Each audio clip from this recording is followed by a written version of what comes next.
A very good evening to everybody. Thanks for clicking on to the Wednesday edition of Vogan's European Outlook. It's February forecast day, so we're going to have a look through the article that is now released on markvoganweather.com, freely available. You can check that out. I will leave a link in the description below for that article so you can check it out. But I'm also wanting to quickly skim through what's happened so far this winter, what was said, and where are we going for winter's final month. Many people now, based on the warmth of the last 7 days, writing off winter. Many people, in fact, several people writing winter off before it even began. And I think it's safe to say it's been it's been a wacky, and it's been a wild winter so far. And I think February is going to continue with that weird, wild, and wacky theme. But before we look at this, let's have a look at the storm that is now affecting Scandinavia. Ingun, I think it is pronounced. And boy, oh boy, what a storm it has turned out to be. More so north of the UK, may I add. I got home this morning and I was hearing some of the roars of the wind outside, and I was actually getting a wee bit concerned about possible damage to property and the severity of the winds. I was getting a little bit etchy about how strong these winds were going to become, even based on I don't want to see damage to my own property, and I don't want to see damage to other people's property. But I was a bit concerned about the rapid deepening of this system. You can see here off Medio Seal the rapid deepening kind of came a little bit out of nowhere. Now the system itself went from the warm side to the cold side of the jet. Once it enters the cold side, the left exit region of the jet, it then rapidly deepens. Big contrast in temperature between north and south. Strong jet stream powering this system, and we've seen a rapid cyclogenesis of this feature. Now, the core of the strongest winds came during the period probably between about 9 and midday, and thankfully the strongest winds did not cross the northern half of the British Isles, and by that I mean in excess of 90 miles per hour. It looks as if 78 mile per hour was actually the strongest, and so far that was in Lerwick up in Shetland. But you can see here the system of the pressure chart here of Medio Seal, and you can see that we have got the very tight squeeze in isobars, very large pressure gradient between the system and the southern half of the UK, mid 930s in millibars over the south coast of England, 972 down to the 960s in millibars just to the north between the Faroes and Iceland. Now, speaking of the Faroes, that island chain, I think it's an island chain, is it, or is it one individual island? I think it's an island chain. Let me know in the comment section below. Found itself in the core of those strongest winds, and as that system continues to barrel its way towards Norway, the pressure is continuing to drop. Now, the ECMWF model had the pressure this evening at 935 millibars with wind gusts approaching 130 miles an hour on the southern flank of the system. Now, if we look at the current wind speeds in kilometers per hour, you can see very strong winds on that mid coast of Norway here. Still nothing exceptional at the moment from what I can see. But we did see a wind gust, I believe, of 155 miles per hour over the Faroes. Now, Storm Ingun appears to have developed a sting jet, and if you look at this infrared imagery here, you can see here a beautiful cloud structure here. There's the deep center of Storm Ingun east of Iceland. The core of the strongest winds then crossed over the Faroes. But this little hook, right at the base of the hook, that is where you transfer some of those very strong, super strong winds down through the column towards the surface. And that is what happens when you get rapid deepening of systems passing over a given area. So wind gusts reportedly in the Faroes of 155 miles per hour, which is pretty stunning stuff if you ask me.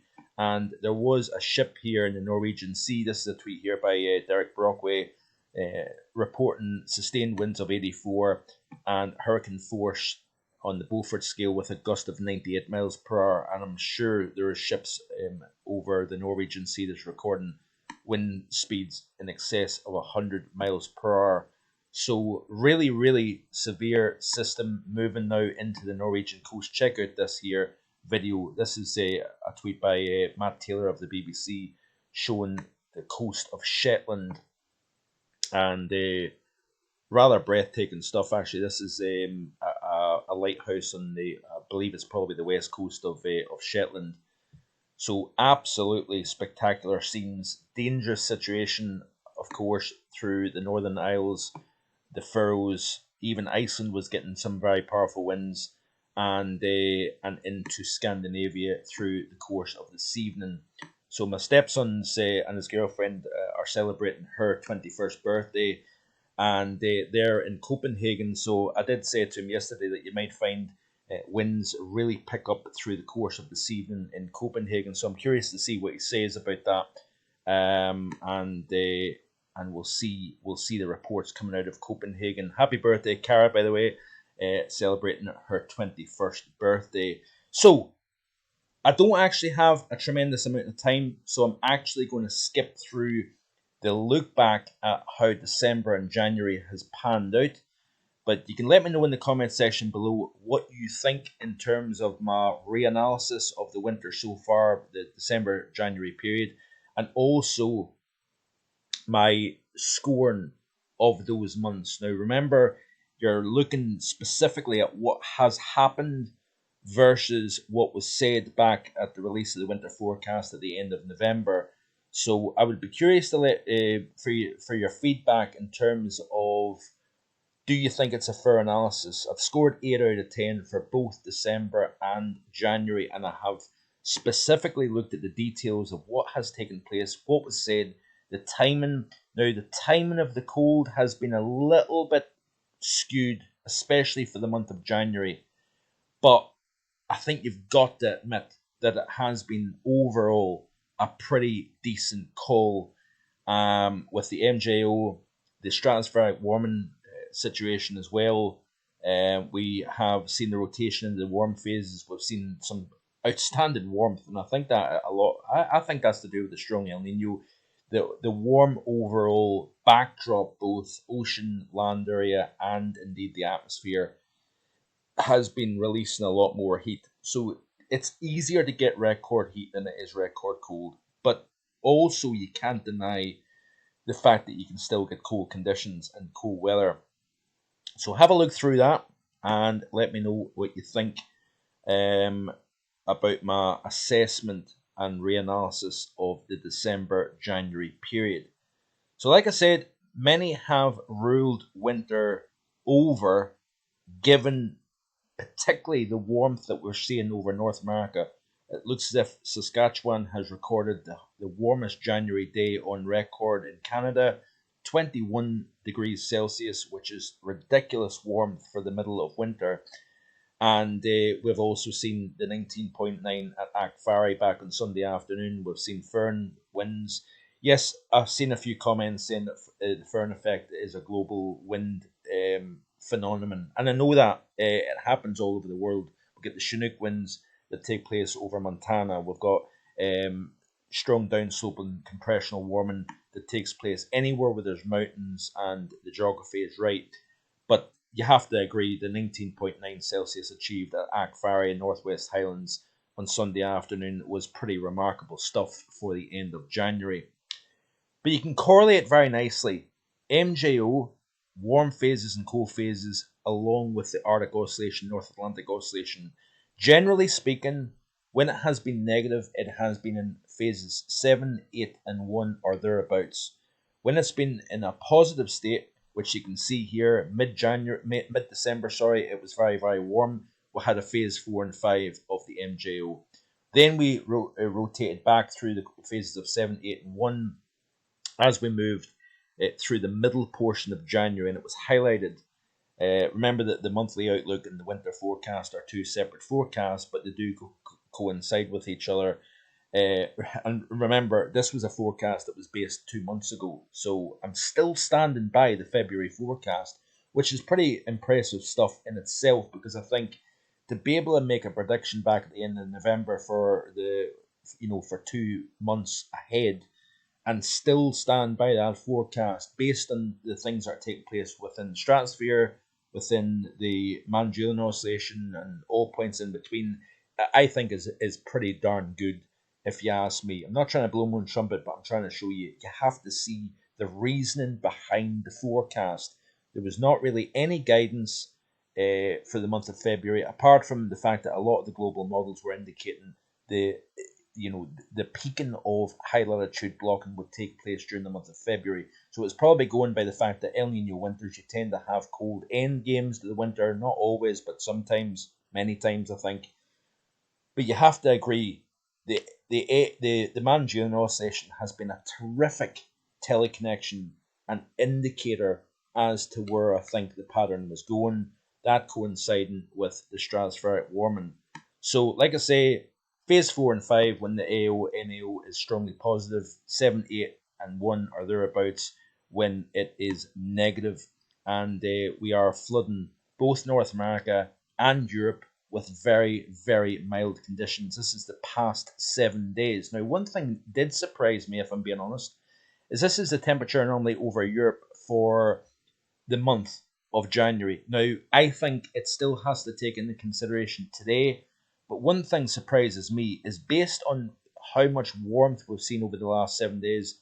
Look at the month of January. It's still average to slightly below average temperature-wise across the UK and Ireland. What was said about January, average to slightly below average temperatures, was forecast, and that was back at the end of November, as I've already said here. But be sure to check this article out. Have a read through it. This is the last 70 days, by the way, up until the 24th of January, average to slightly below average, especially across Scotland. So this is the period between the end of November and the last week of January, and that is the temperature anomaly profile. Scandinavia, firmly colder than average, as you can see here.